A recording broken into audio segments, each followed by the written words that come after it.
आपके इस लक्ष्य प्राप्ति में लय, विक्षेप, कषाय ये बहुत विघ्न पहुंचाते हैं। जिस समय हम भजन में बैठते हैं तो हमारा लय होने लगता है तमोगुण में। जैसे सत्संग चल रहा है, वो तो बहुत सावधानी है, नहीं तो अभी आपको सत्संग के शब्द रोक के घूंटा भी सुनवा सकते हैं। ऐसे सुना, ये बहुत विक्षेप है भजन में। तमोगुण में अपने को लय मत होने दो। एक नींद का समय रखो, उतने के अलावा नींद नहीं आनी चाहिए।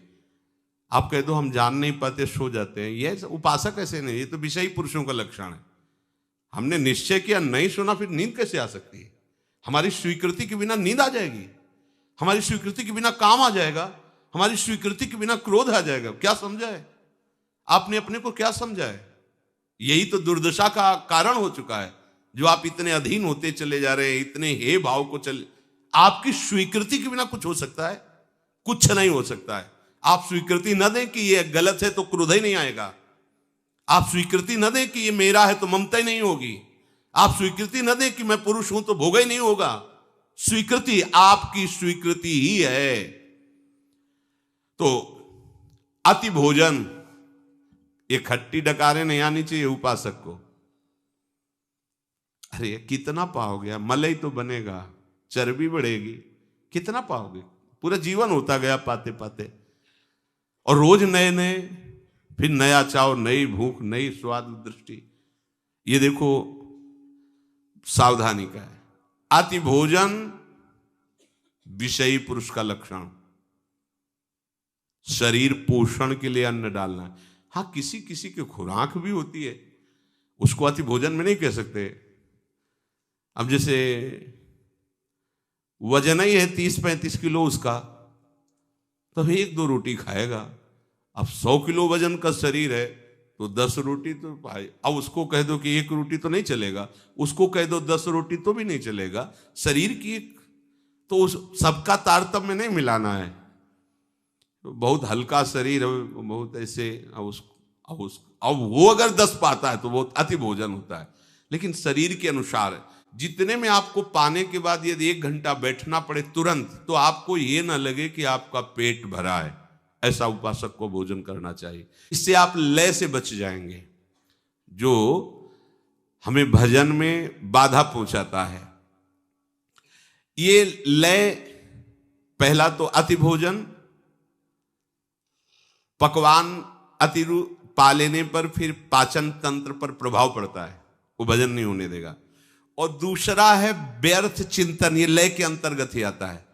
अब भजन में बैठे हैं, पूर्व की बातें आ नहीं, बहे चले जा रहे हैं, या कोई आगे का भोग का संकल्प, बहे चले जा रहे हैं, ये किसी ने अपमान, ये सब उसी समय आएगा जब आप भजन में बैठोगे।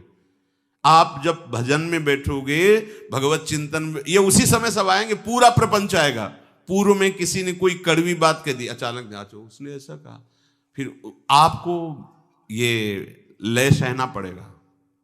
मन दे रहा है, आपको स्वीकार नहीं करनी है बातें। दूसरों के भजन की न्यूनता दिखाएगा। हम तो सुबह इतने बजे उठते हैं, वो तो सोता रहता है, और वो ऐसे माला लेके बातें कर, हम तो भजन करते हैं, वो ऐसा वो ऐसा। ये उस समय जब भजन कर रहे हैं, बहुत सावधान। और कोई नशा करना, बोले थोड़ी चना मटरा की तरह भांग चढ़ा लो तो बोले बढ़िया ध्यान लगता है। भैया सिद्धों के काम है, साधुकों के नहीं। आप इस चक्कर में न पड़ना। सिद्ध संतों की लीलाएं बड़ी विचित्र विचित्र होती है। 10 तोला संख्या जहर रोज पाते थे। उड़िया बाबा इस बात को देखने के लिए उनके पास गए और कहा, महाराज हमने सुना 10 तोला संख्या पाते हैं। हाँ, बोले आज हम आप पाते देखेंगे आपके। हाँ, बोले हमारा तो रोज के नहीं, 4 बजे आ जाना, हम 4 बजे पीसते हैं संख्या धतूरा। वो महाराज इतने में तो 25 आदमी मर जाएंगे। आप कैसे? बोले अभ्यास। पहले दिन एक बीज ऐसे रगड़ के चाटा था, और धीरे धीरे 1 बीज, फिर 2 बीज, इतना। अब शंकर भगवान हलाहल जहर तो आप उनकी प्रसादी, धतूर का फल चढ़ता शंकर जी में, सेव का फल चढ़े तो प्रसाद रूप में धतूर खाओगे क्या? तो ये भी देखना है कि बड़े बड़े सिद्धों की अलग अलग लीलाएं रही। इछावर में एक फक्कड़ बाबा थे, मतलब इतनी सतुआ जैसे पाई जाती थी, एक लंगोटी लगा, बड़े सिद्ध महापुरुष, बड़े सिद्ध महापुरुष, बड़े चमत्कार। साधक को ये सब नहीं करना चाहिए। आपको बिल्कुल कोई नशा नहीं, तमाकू नहीं, और ये जो दुनिया के जितने कोई भी नशा जिसकी याद आवे ऐसा कोई व्यसन आपको, रोटी ही दाल से काम चला लो आगे। नहीं तो आजकल ज्यादा सिद्धि इसी में चल रही कि हाँ थोड़ा सा लगा। एक संत भगवान को देखा वह समय तो हमें लगा बड़ा भजन है, गंगा किनारे भ्रमण, बड़े हम अंदर से मतलब बड़ा श्रद्धा बड़ी कि हर समय से शांत ऐसे एकदम। कहा महाराज आपकी तो वृत्ति देख के ही लगता है कि डूबे। बोले पिंड नहीं छूट रहा, अफीम खाते थे वही अभ्यास में। बोले पिंड नहीं छूट रहा, अब थोड़ी अफीम चढ़ा ली बस ऐसे बेटे। हमें लगा कि मतलब ऐसी बढ़िया उन्मनी अवस्था है, मतलब हर समय अचेत रहते हैं। भैया ये सिद्धि काम नहीं करेगी भगवत प्राप्ति में, ध्यान रखो। चैतन्य होकर युद्ध करना है और समस्त विकारों पर विजय प्राप्त करना है। कोई भी व्यसन उपासक के जीवन में नहीं होना चाहिए, तो लय से बच जाएगा। उसी को ध्यान कहते हैं। जो लय हमारे यहां भगवत प्राप्ति में बाधक कहा गया है, जैसे आप कोई नशा पाए, अब तो बोले तो बढ़िया यार, बड़ा मन, चूंकि उस समय मूर्छावस्था जैसी होती है ना, एकदम बेशुद्ध अवस्था, तो उसको देखो देखो इसमें पकड़ो एक बात, संसार का चिंतन छूटा, उसको आनंद लगता है। नाली में पड़ा है, दूसरे दिन फिर पिएगा। क्यों?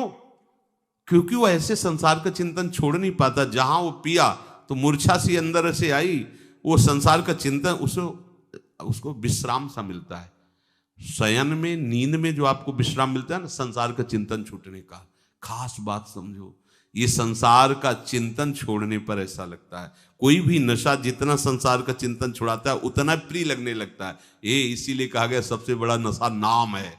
अगर आप नाम निरंतर जपो और जागृत में संसार का चिंतन न हो तो आप परमानंद में डूब जाओगे।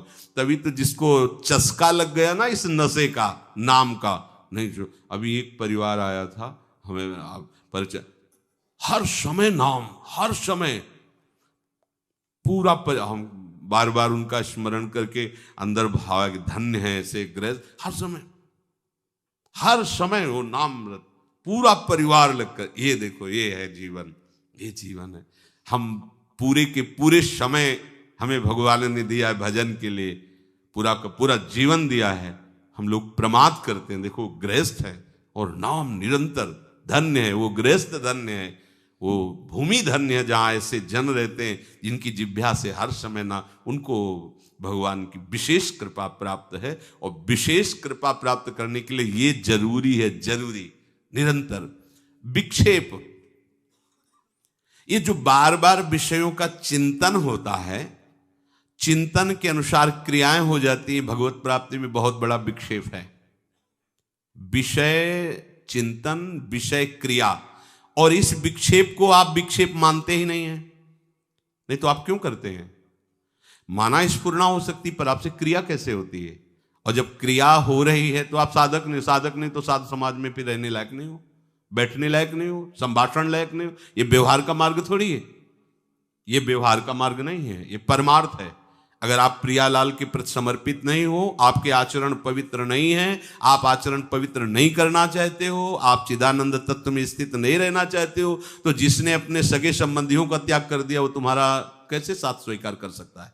सोचो, जिसने, जो शरीर को पैदा करने वाले हैं, शरीर के सगे हैं, उनको तो ऐसे छोड़ दिया, फिर तुम्हें क्यों स्वीकार करेगा? तुम्हें तो इसीलिए स्वीकार किया ना कि तुम वास्तविक सगे हमारे हो, प्रियालाल से संबंध रखते हो, विषय निर्विकारता की तरफ आगे बढ़ रहे हो, तो स्वागत है आपका हमारे सगे संबंधी हो, आप हमारे स्नेही हो। नाते नेह राम के मनियत सुहद सुसेव्य जहालो, अंजन कहाँ आंख जो फूटे, बहुतक कहो कहा लो।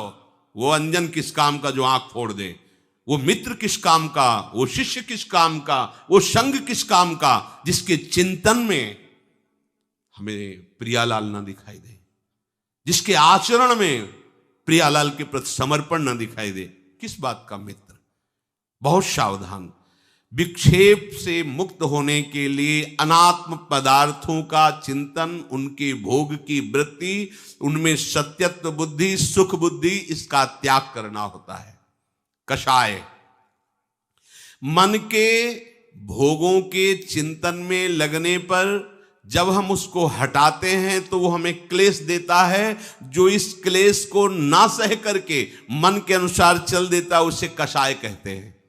प्रायः कोई बिरला ही सूरवीर होता है जो इस बात को सह पाता है। बाहर की लाठी के प्रहार को सहा जा सकता है, लेकिन मन की मार को केवल महात्मा सह सकता है, दूसरा नहीं। इतनी मार देता है कि अपने हाथ से फांसी लगा लेता है आदमी, अपने हाथ से जहर खा लेता है, लेकिन मन की मार नहीं सह पाता। और उसी को जो सह जाता है वो महात्मा होता है, इसलिए जगत बंदनी होता है वो। मन की मार को सह जाना ये बहुत बड़ी बात है। मन जहां नचाता है वैसे पूरी सृष्टि नाच रही है, और मन को जो प्रभु के चरणों में नचा देता है उसे महात्मा कहते हैं। और नाम में सामर्थ्य है, ये सामर्थ्य आप में जागृत नाम करेगा। भोगों से हटाने में जो क्लेश होता है उस क्लेश को मन तुम्हारे हृदय में पैदा करेगा, उसको सहो। यम ही न व्यथ्यन्ते ते पुरुषम पुरुषर्षभ, हे पुरुषों में श्रेष्ठ अर्जुन, जो इस मन के द्वारा दी हुई व्यथा से व्यथित नहीं होता वो परम पद का अधिकारी होता है। ये अंदर बैठा लिए बात, ये अंदर बैठालने की है। और जो उस मन की जलन को मिटाने के लिए मन पर दया करके उसकी आज्ञा के अनुसार बर्ताव करता है, वो भगवत प्राप्ति से विमुख हो जाता है।